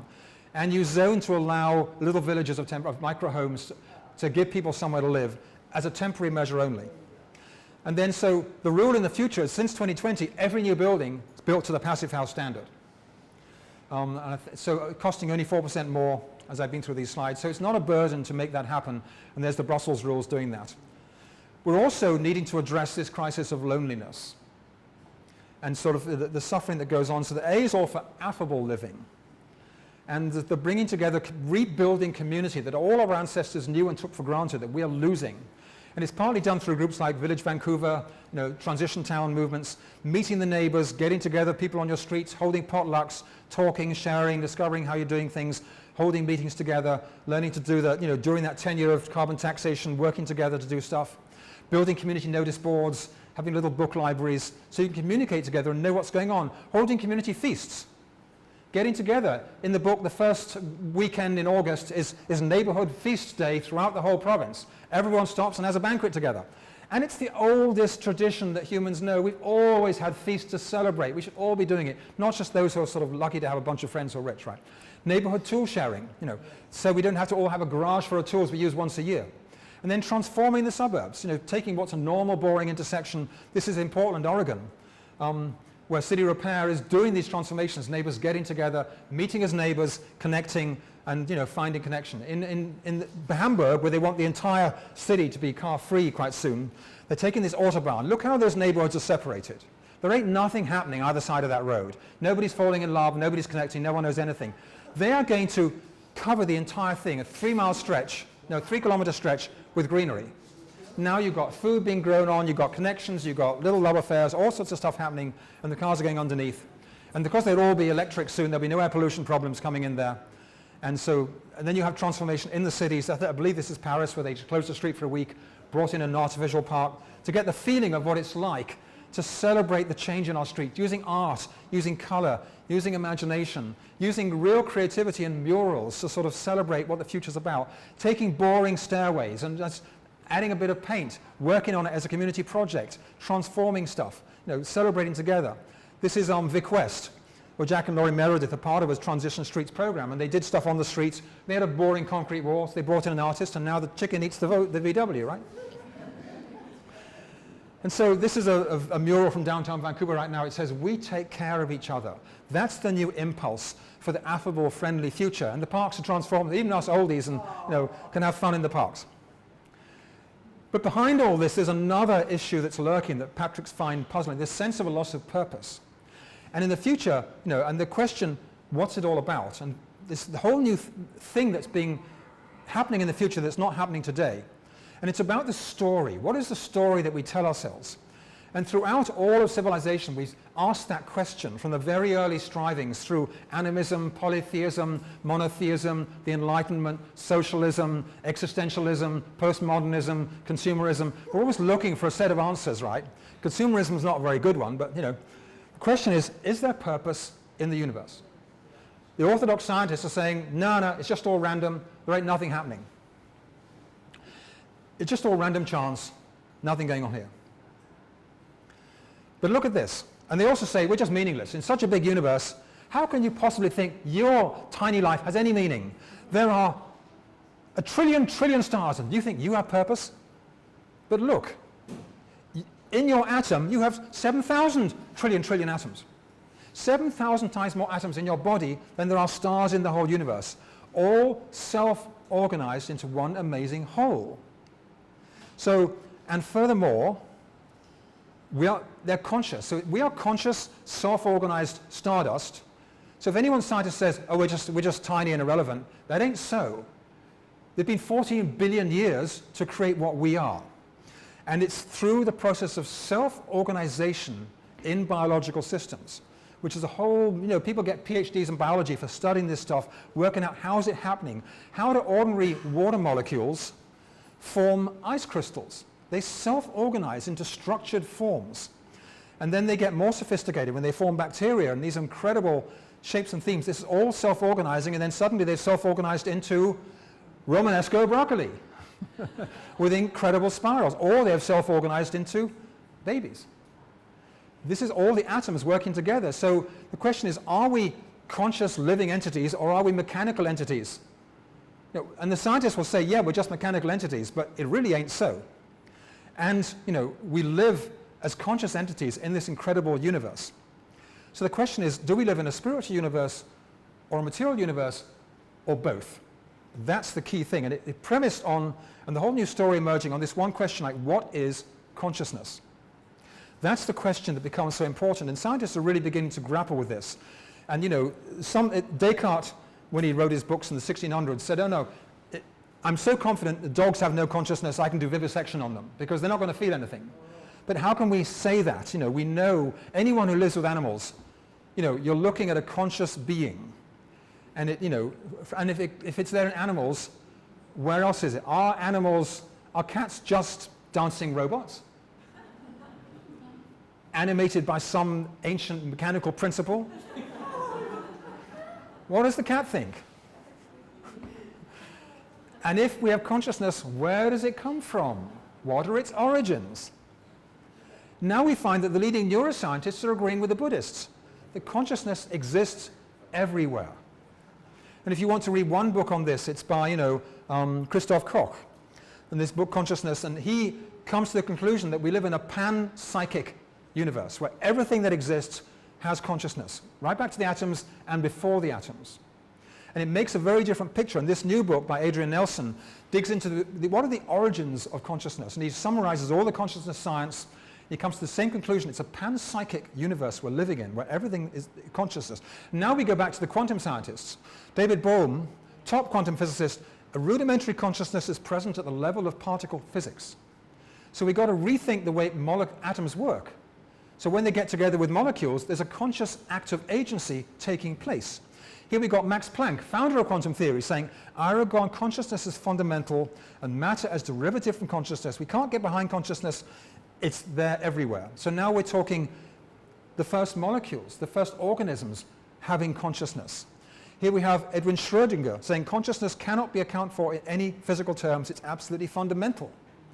Cannot be accounted for in terms of anything under else, in terms of its fundamental nature. So here we have the conscious molecules right up to where we are today, the growth of consciousness into this reality of who we are. Now, we recognize that internally whenever we find a spiritual reality we relate to, through prayer, through meditation, through finding the forest sacred, through amazing music, we're connecting with that deeper sense of wholeness. We label it spirituality, but in scientific terms, we're just connecting with this massive field of consciousness that exists everywhere. And a part of us, whether it's unconscious or wherever it comes from, is saying there is more. And when we go deep into that and really meditate on it, we have the ability to experience, or so they say, nirvana, the way to experience that pure nature of consciousness. So now we take that back into the science. The laws of entropy, which is the second law of thermodynamics, is based on the material only being a material place with no consciousness. But the universe is not purely material entropic reality. It doesn't disintegrate. 14,000 years of development show that. If entropy existed, why would molecules ever have wasted atoms forming organisms? Or why do atoms waste energy forming molecules? They're happy as atoms. Entropy describes heat loss in a physical, material world. But in reality, the universe is pervaded with consciousness. And so now we come to syntropy as the new story. So a conscious universe is a syntropic universe, not an entropic universe. And the science of syntropy was first started by Luigi Fantapié, an Italian, a top award-winning Italian mathematician in the 1930s and 40s, who, when he was working on interpretations of quantum theory to do with positrons, he began to understand that living systems operated on causality set in the future, not in the past. It wasn't just a billiard ball world.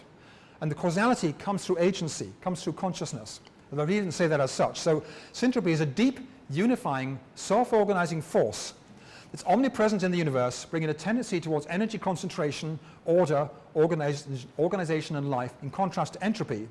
Or to sum it up in 3 words, syntropy is self-organizing love. And it's been at work since the universe started. And it motivates, as well as atoms and molecules, it motivates humans to change their municipalities, to write new bylaws, to move houses together, to work together, to eliminate child poverty. These are my friends in Italy, Antonio and Ulysses, who are working on this, holding symposiums, holding conferences around Syntropy. So in the future, one of the scientists who's yet to do this wrote the first law of Syntropy, which is that acting through consciousness, Syntropy motivates individual units of being to self-organize cooperatively within their empathic reach, which is the love piece, to achieve greater organizational power, range, competence, integrity, and freedom for their common good. And the empathic reach is important because Hitler was a very good syntropic organizer for the Germans alone. But we've got no empathy or love for the Jews and the Gypsies and the gays and the Poles and everyone else. So this is the empathy piece, and its extending reach is important. And in the second law, in the long run, due to the deep fundamental unity of the universe, any unit of being that extends its empathy beyond its familiar reach, like welcome Syrians, welcome Afghanis, will discover affinity with other units of being. We share the same hearts. And over time, this entropic impulse will result in ever-widening circles of empathy until they embrace the entire universe. So now we have the process of morphogenesis, which happens in biology, becoming syngaiogenesis, when our organizational form is helping to create the whole planet Earth. So basically all existence sharing this cooperative impulse. And so Syntropy allows, in the big picture thinking, this unification of spiritual thinking, which normally is a piece on its own, and then scientific thinking, which is often also on its own, along with social and political change. So we have one language that expresses all of these processes, which is really important. And here's the thing, that when humans are motivated by dreams of life and wholeness, not by nightmares of death and collapse. We need that dream of where we're going to do anything. You can't win a game in the European soccer if you think you're going to lose before you start. It's just built into the laws of nature. So what we envisage, what we imagine, is really important. When we imagine that wholeness, then we can step out and make it happen. So how do we get there? Critical question. And it's down to self-organizing, just to believe it's possible and make it happen. So we already have organizations in our cities doing all of the pieces I mentioned. There are non-profits already doing all this stuff, but we're not connected. What Patrick discovers in the future is through the Omega Revolution and the Omega Days, as they called it, these pieces began to fit together. So there's one common, we're singing from the same songbook, and then there's a sense of unity in diversity and a shared sense of purpose as we work together through a chosen vision of our future, and which we flourish in harmony with each other and with nature. So we've got all these groups working in every community on food and farming, cycling, forest, ecology, housing, community planning, all the non-profits, but they're reaching outside the normal circles. So that all these other groups, people, the councils, the local governments, the schools, the service clubs, they're now getting involved to make the same thing happen. So every school's got groups like this, every colleges. So then when it's applied to any community, you've got a happy community, restoring nature, engaged learning community, 100% renewable energy, self-organizing, mutually supportive, caring community. And this is expressed through the Omega Days on the streets, asking for change, pushing for change, overcoming resistance. And when you look at it politically, it's actually, what you're doing here is you've got the best aspects of capitalism and liberalism and socialism and anarchism and green thinking. There's a whole hybrid here, but you're leaving out all the worst aspects, which you don't want from any of those philosophies. So it's a whole new way of doing political synthesis. So throughout existence, having a positive intention of a future outcome has been a precondition for success. And so, holding the vision we carry really is critically important. So then it boils down to, we need to dream about it, plan it, and then get to work and do it, so that we're sort of expressing that creativity as the challenge that we have to face, whether it's through action movements, through protest movements, whatever it might be, the things we need to engage in to make this thing happen. And so, we're out there doing the work to stop the tankers, to stop the oil sands, to bring on the renewable energy, to bring on the wind power, and to manifest that beautiful vision of living in harmony with nature. And it's not good enough just to pray. As the Dalai Lama said, don't just pray for this, that's good, but you need action to make this thing happen. And Martin Luther King is saying that even when it's really difficult and frustrating, I still have a dream. You don't let go of the dream because it's difficult. Our past generations, our ancestors they devoted their lives to ending the slavery and the slave trade. They worked to end child labor. We're all the beneficiaries of this.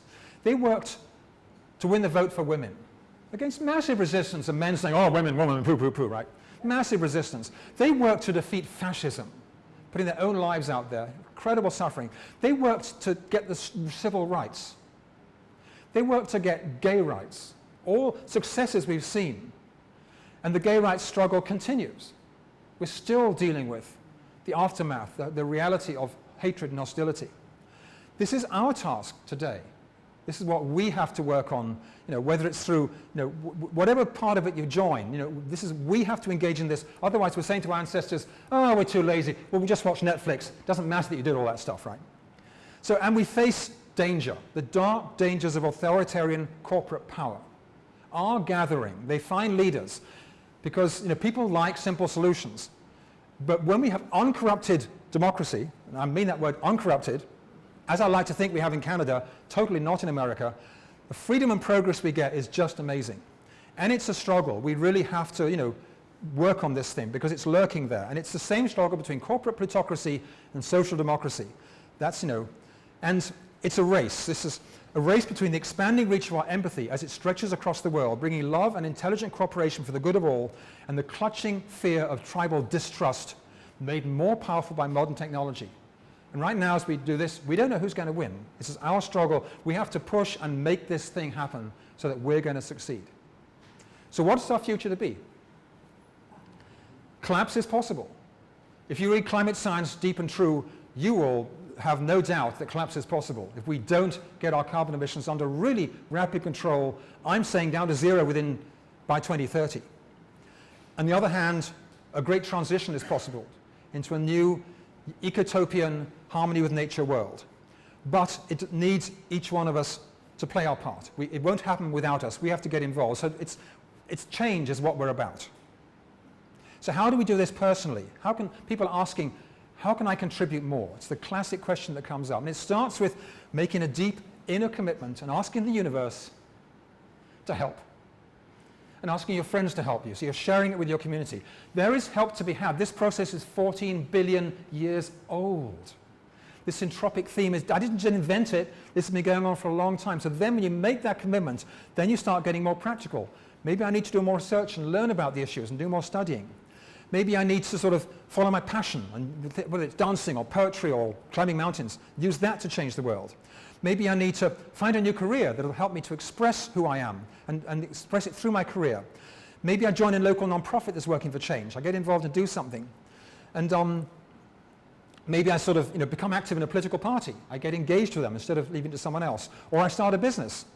All these are possible. There are so many ways in which we can do this as we're looking at this transformation of how life can be and this vision of the future world.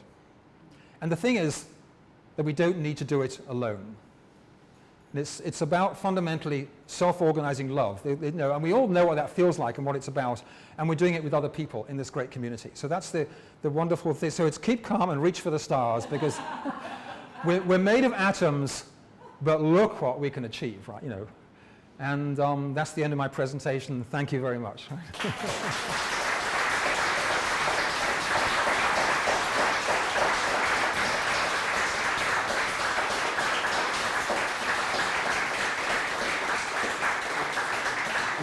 Yeah. So I told you that was colossal. That was actually an hour and a half. Yeah, so it was colossal. So questions, You're just that good. Well, thank you, right. So we have questions from the hall here, and then Bruce will be lining up questions on Facebook. No questions coming in on Facebook so far. If you're listening online to this, or you've gone off for supper, you go to the Facebook page and you will get questions. So pass the microphone down to Daphne. And also towards the end, if you guys are interested, maybe what we'll gather everyone together. We'll take a bit of a group photo. do a group photo afterwards, and then we'll go down to the pub, right? Daphne, yes. What I wanted to ask... The microphone's not switched on, though. Do you have to? It is on. Okay, hold it close. Okay, hold it closer. Okay. I have read your book, and I found it very dense and very encouraging. Yeah. And Since then, I have joined an organization called the Greater Victoria Acting Together for the Common Good. Right. Have you heard of it? I have. Greater Victoria acting together for the common good. Yes, I do know about it. When they're starting to do this kind of collective organizing, pulling the different groups together. Anyone else, questions and discussion? We're all free-flowing now. This is not going to be on the internet as a YouTube video. If you want to swear at me, you're free to do so, right? Up at the back there, yeah. We can get down and dirty and honest. I'd like to thank you, Guy, for the entertaining and very profound presentation, as well as I'm halfway through your book and quite enthralled, and it's nice to have a little peek to see what's coming in the final chapters. Right. The consciousness piece was very enrapturing. Yeah, I've got the characters. Patrick keeps asking, people talking about Syntropy. And he asked me, what is Syntropy? And it's like asking someone today, if I ask you to explain what is relativity, and you're going, oh, I don't think so. 100 years after it's relativity, we can't still explain it. But in the final chapter, there's a dinner party with a biologist and a physicist, and they really lay it out clearly. Here's what Syntropy is, right? And they explain the science behind it. The question I have, Guy, is this: you've given certainly the blueprint to get to 2030, and yet the dark forces that you allude to in your final slide, I don't think we can really diminish the impact of the Koch brothers and others that are actively funding particularly climate denial, but as well as social democracy denial and denial in its entirety. Yeah. And it's the question of urgency that I grapple with, I'm sure you toss about at night as well. Neither of us have moved into the Guy McPherson camp of despair and near extinction, but at the same time, Guy isn't wrong in his analysis in so far as what I think is he's got a good grip on tipping points, as well as I'm sure you do. But what is it that I'm wondering, if we were to look at all of your solutions, what are the must-haves that we must focus on if things are as urgent as we believe they are, and 2030 may be for many people, that I try to be positive with, they say it's too late, it's too little that we're going to do. But the interesting thing in the book, what Patrick discovered is the key impetus for change had happened in the late years of this decade. When the next economic crash happened, there was so much struggling and suffering and difficulty that people had felt really a momentum to organize, and that's what they will take to the streets, and they'd say, no, wait a minute, we did that it didn't work last time, so they thought to a higher level and came up with the Omega Days. So, and I think that, I've been involved in the climate movement for 25 years now, and we're really good at engaging a very small 2% of people who get highly mobilized, and everyone else has got a life to get on with, and they've got things to do and stuff like that. When I think you embrace all the issues that people in Europe, in Britain, when they just voted to leave European Union, the 52%, fundamentally were concerned about poverty, about neighborhood collapse, about uncontrolled immigration, about something going wrong with their lives. And if we just go to them and say, look, you've got to focus solely and only on climate change, it's not resonating. There are more issues that are needed. So I spent 3.5 years writing this book and crafting this and working it through. I did 23 drafts. So I do think that coming together as a community around all of these key issues, when some of them are, so simultaneously when you get the streets narrowed for more cycling and stuff, you're bringing back neighborhood and community, bringing back connection. They are mutually reinforcing solutions. And all these pieces are happening already separately. Every single thing I covered, there's someone already working on in Victoria, in Vancouver, maybe even in Calgary. But we're not seeing the big picture because our overall story has been negative. The whole environmental movement and social change movement is fight this, stop that, stop this, stop the other. We're all around the goal mouth trying to stop the goals coming in. We're not getting into the other half to score goals. That's what I need to change. That's my mission for the next 30 years of my life, is to change the world's thinking from negative to positive. Because you can't ever achieve anything in negative. You've got to have vision and go out and make it happen. Yeah, Gunther. Hello. Change comes, sometimes in surprising little clips. Yeah. Like I just picked up that Bill Bennett who is fighting solar energy in BC for the last 20 years, is going to quit his job as an MLA. Yeah. I mean, you know, this is a small, nice piece of progress. Yeah. It's alive. Well, sometimes the progress comes unwittingly. Like, I bet no one in 1890 was dreaming, apart from one or two people, that cars would take over the world by 2020. But, you know, we moved from horses to cars. Change happened. So some of it with technology happens more easily. It's the difficult stuff is changing from Medicare, from private health care to Medicare. The fight back by the doctors in Saskatchewan, who all went on strike and tried to close down Medicare. And young doctors from other parts of Canada came to Saskatchewan to fill their places and kept it going long enough for the government to say, okay, we're going to have to do this. So the work around mobilizing and self-organizing and a very old-fashioned learning is nothing new that labor unions and social activist unions and suffragettes haven't done for ages. And we can't just depend on Facebook to do it. We have to make face-to-face contact and do it and make it happen that way. Yeah, Rafe. Guy, I'm very pleased to be here listening to this. I'm a third of the way through your book. Okay. It's very dense, and I have to take time on Yes. occasion to think about what Yes. it is So was you Just are Capital saying. was quite dense as well. But I'm wondering, so much of it depends on us changing from a fossil fuel oriented kind of society to an actual renewable Yes. energy society. And I'm wondering what your thoughts are on, instead of selling energy going to the United States, that we have a means by which we sell renewable energy across Canada and to the north, so Yeah. that we can actually be It's self-sufficient rather than it's- fossil fuel dependent. Probably not going to happen. First of all, we don't sell much energy. From BC, we don't sell much energy, but other parts we do. But if we think we can have lots of solar energy and export it to Alberta, they're going to think, why don't we make our own solar energy? They've got more sunshine than we have. They've got huge wind capacity with easy flat land turbines. Ours are expensive mountain turbines. I don't see, apart from Site C, which shouldn't be happening where we're flooding a whole dam, I don't see any way in which we're going to export solar and wind energy cheaper than what they can grow in Alberta and Saskatchewan anyway. So we're pipe dreaming if we imagine that. And the same in Quebec, you know, New York is saying, well, if Quebec is saying, let's export our renewable energies to New York State, New York State is saying, let's generate our own energy and not have to pay for imports. And they get the jobs. So I don't see it happening, actually. I think we can move to 100% renewable energy with our current grids, possibly. Yeah. Anyone else? Amelita. Hi, Guy. That was a great presentation. Really loved it, and I'm going to show it to my students back when we Alright. get back in September. Actually, I'll post it on Facebook today. Yeah.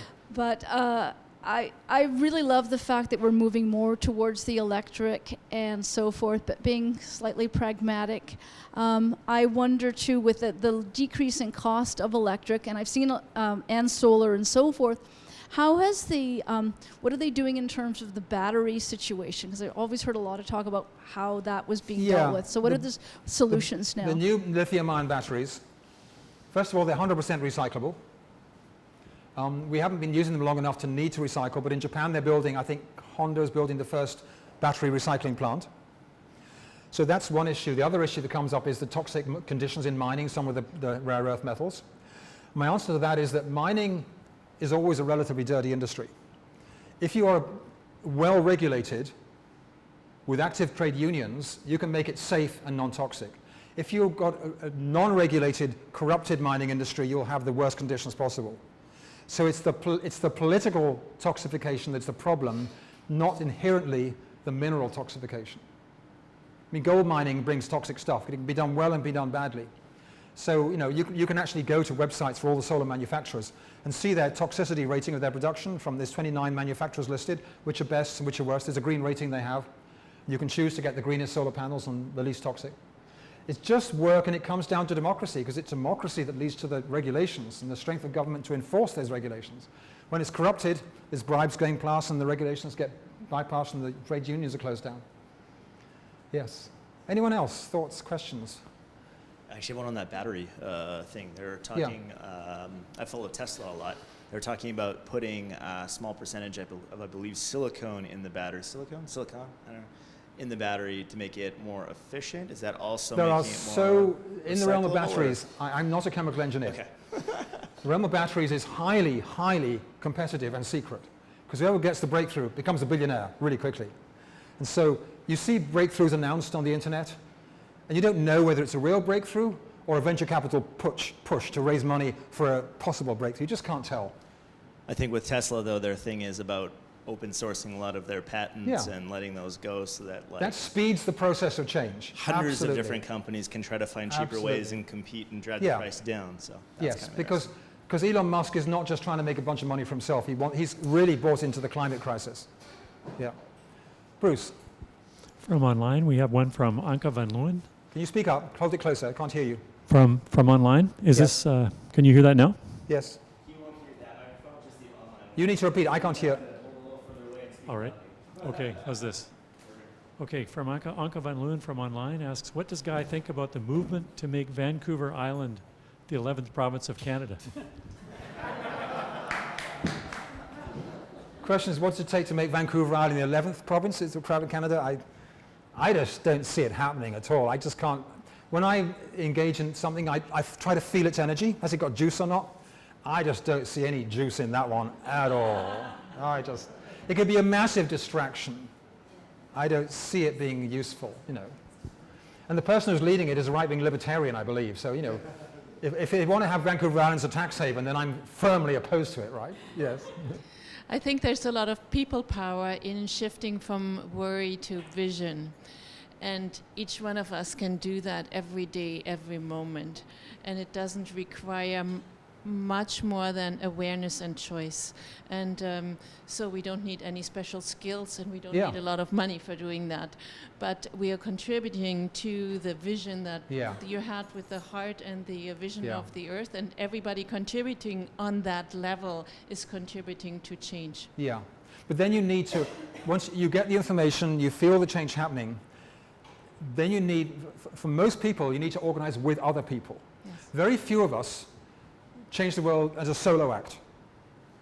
I mean 1% maybe, or less than that. The rest get together with other people. So if you're watching this at a school, for instance, you need to form a strong green team in the school, or a green team in your college. Or if you're on a city council and there's no one discussing green stuff, you need to talk to all the engineers and planners and say, who's thinking about this way, and let's have beer together.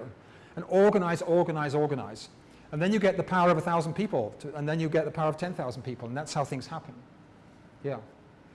And yes? I think that one of your early slides really represented to me the whole issue, and it's me versus we. Yeah.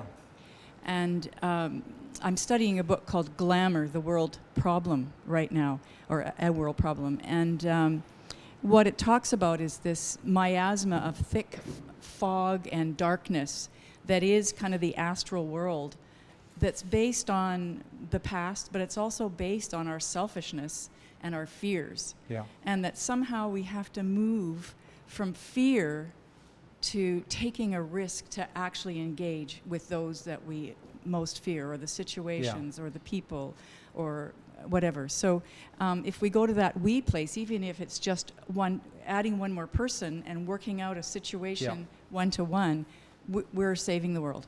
Yeah. And the thing, I mean, part of the, by the way, when I give a similar slideshow to schools, oriented for teenagers, and I ask them that question at the beginning, do you feel hope or worry? And I get 5 hands out of 400 saying hope. Then I ask them the question again, and half the hands go up, say they feel hopeful, just in a 1-hour process, because you can't argue with photographs, first of all. There it is. You can't say it can't be done when there it is, right? And then they feel like with the motivational stuff, I show them examples of teenagers acting as leaders. But then they need to, really ideal situation, go straight from that presentation into a facilitated setup when they can discuss together what they can do together as a school. Otherwise, they take it away privately, and suddenly they got distractions, and it's lunch break, and it's hockey, and it's practice, and it's gym, and it's gone. And they never even talked about it together. And so there's a lot higher level of organizing needed to get the whole school on board for what schools can do to transform. And then among ourselves as adults, reaching out to things like green drinks, any way to gather people together is really important, you know, because we inherently is more than one person. It's us together. Yeah.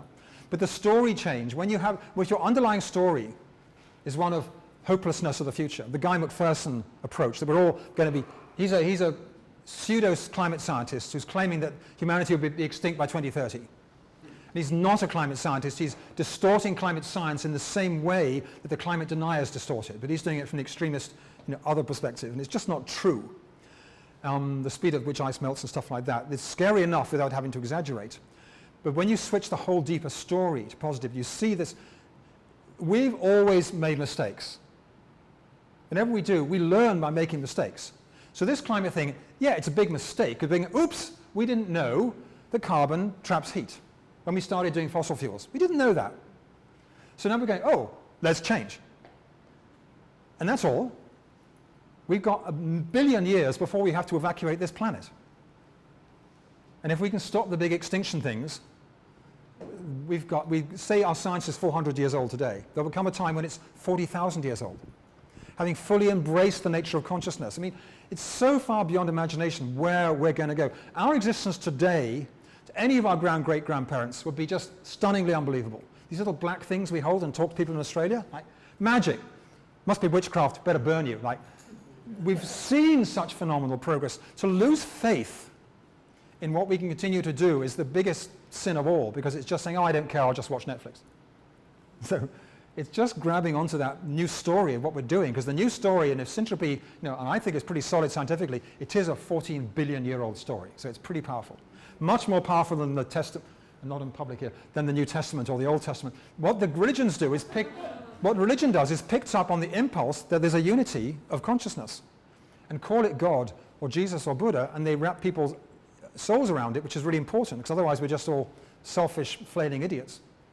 But now we can move beyond religions because they're dividing people into a synthesis of science and religion and spirituality. So it's really exciting.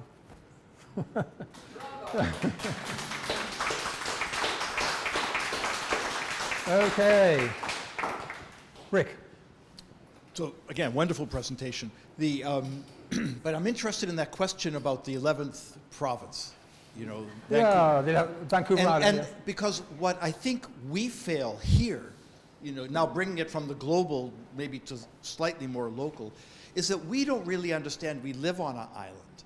And the value of that question is that it brings up the fact that we actually live on an island. So we have 37 municipal governments, we have 7 regional districts, and as far as I can see, and they all have sustainability plans of one sort or another, and none of them that I'm aware of actually talk about the fact we live on an island, and the only really operating boundary for us in terms of thinking about sustainability is the fact we have a blue boundary. Yeah. And so for us to imagine that we're actually bounded, we have 2 high voltage wires with electrons being pumped from the Peace River all the way down to here. We have 1 natural gas pipeline. We make maybe 10% of our own food, and we have an order of magnitude not enough land in the land reserve, in the agricultural land reserve, to actually feed the population. So we live in this fool's paradise to some degree of thinking we're green and sustainable. But if we could focus as an island on imagining what would sustainability look like here, then we're beginning to think, as the economist, Kenneth Boulding wrote in the mid-60s, he wrote an essay called On the Economics of the Coming Spaceship Earth. Islands really are spaceships. Yeah. And it's not that we're going to break all of our ties that tether us to other places, but it begins to change our thinking about it's bounded. It's not about insatiability. It's not about using everything up and there's someone else who's going to provide it. But I think it begins to constrain us in a really healthy, positive way, because ultimately we have to see the planet as an island. So some things around electricity, you benefit when you're a wider sense of community, because in some areas there's no solar, some areas there's no wind, and so you want to do that. For food, where we're importing 95% of our food on the ferry, that's a pretty scary thing. So what I could have energy for is a coalition of Vancouver Island regional districts. So all the whatever it is, the 5 regional districts we have 7 would meet together formally to, have collective policies on food, for instance, and maybe forestry. In fact, they've all signed on to protecting the old-growth forest, that kind of thing. You'd have a stronger voice that way. I think when you go to the next step of saying become a province, the whole debate gets distracted entirely. Yeah. So. It's a focus. It could allow us to talk about Yeah. So we call it the Vancouver Island Bioregional Council, with formal reps from each regional district from non-profits, then we're talking something, yeah. Jenny. Yeah, hello. I was just wondering what your view on like globalization and how will globalization, is it good for the environment or is it bad for the environment? Because I've read like books and stuff. Like there's my English teacher, Mr. Visor. He showed us a book called The Vegetarian Myth, and it just talks about how eating meat isn't like worse than eating like vegetables, as like because like mass producing all those vegetables also results in like ecological damage because of all like the nitrates and the runoff, the chemicals. So like the author in that book, she just focuses on sustainability and local food and like localizing everything, right? But like in our world where everything's global, people are starting to become like, oh, if I do this, maybe someone will make up for my mistake, right? So I feel like maybe if we localize, it'll help us, like, I guess. Yeah, I'm really divided on that. I mean, the real motivation for people initially going around the world and going to other countries was spices. Because our food was so bland and boring, and they discovered, well, you put ginger in it, oh, no. And so the Silk Road, all these things, so we benefited so much as a planet. And I can't help but think that a planet that hasn't unified all its people so we can talk together is an immature planet. Having said, and the fact that we discover a shared house, we were one people when we left Africa. We knocked off the Neanderthals and then we scattered and forgot we were one people. We came from one small tribe in Southwest Africa, right? We're the same people. But then the question is like, who's in charge of the globalization process? If we leave the corporations in charge, they're rigging it to their benefit. Their banks control the agendas and stuff like that. So there's no reason why we can't have a social democratic approach to globalization based on humanity, justice, and all those other aspects. But I think it'd be very tough position to say there's no trade in food. You're losing coffee, you're losing tea, you're losing orange, all the stuff overnight, like, okay, it's a very tough call. You're not going to get many people at your parade. I guess, sorry, that wasn't like, I wasn't like meaning just in food, but what I mean was like just as in globalization as a whole idea, because if right now corporations have a lot of power, especially with the governments, right? So we'd have to have like a huge social reform to like huge. I mean, here's the paradox. In Europe, when the Brexit crowd voted to leave Europe, they completely misunderstood what was happening. The European Union is a battleground between corporate plutocracy and social democracy. And if you just look at the social democratic vision of what Europe's about, they voted to ban glyphosates. So Monsanto can't do any business in Europe because you can't do glyphosate, because they took that progressive decision. And the people behind the Brexit campaign were actually the plutocratic corporate people. So because there was no decent debate around this stuff, just what's called post-truth democracy, when internet, Facebook bubbles tell you what you want to think instead of actual research, it all went crazy. So the European Union, from my perspective, was a phenomenally powerful way to stop the horrific history of fighting we had in Europe. And you know, if we look at our ancestries around this room, go back 100 years, we were all going to be at each other and killing and stuff like that. But we need to reclaim the vision of social democracy for globalization. Call it globalizing for the greater good. Globalizing for the greater good of all, yeah. Yes, behind you first, Jill. Yeah, I was going to say democratizing the United Nations would be a good start. I didn't spell this out in the book, but from my sense, the United Nations is actually a full globally elected assembly where you get one seat for every 5 million people. And so, you know, Canada gets, what, 6 or 7 seats, and China gets 700. But because it's based on proportional representation, there are different parties. And countries that have one unified collective system are not allowed to, they can't do that with one state party only. Otherwise, they just dominate the whole thing. Then we'd have an assembly of around, whatever the numbers came, about 600 people, I think it came to. What's 5 million divided into 7 billion, whatever the number is, right? Quick math, Bruce. There's 1,000 delegates, 1,200 delegates, big number. And it rises, so as the population rises, we might just shrink it to 1.10 million. But we need some democratic forum to discuss things globally. And the other piece in the book that I can bring up with is the Global Ecological Alliance, when nations who have progressive views get together and form a separate G20 or G18 group of nations, where all of those nations are committed to the same goals. So we have climate solutions treaties. So that Germany says we're going to have no electric vehicles allowed by 2030. 7 other nations get to say, we're all joining you. So we'll make that collective goal together. Then you really get a sense of progress. And the G18 becomes a group that's got more power than the G7 or the G20. And that's doable today. You know, Canada could immediately pick up the phone and enroll 15 other nations and form a G15 tomorrow morning, because the nations are ready and willing. But it's just a matter of getting the vision out to them. We should wind up, I think, probably. Yeah, so we're going to wrap up the live cast. Thank you guys so much for all of your awesome questions and input, and thank you everyone who's watching us out there. Thanks, folks. Yeah.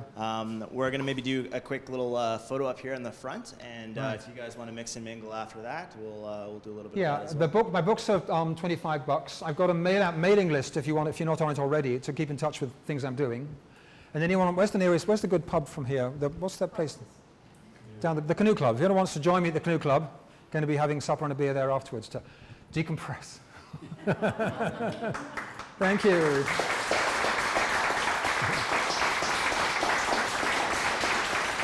And big thanks. Where's Jason hiding? Jason took all. Thanks to Jason for enabling all this thing. It's his vision to put together this studio, which can live cast across Canada.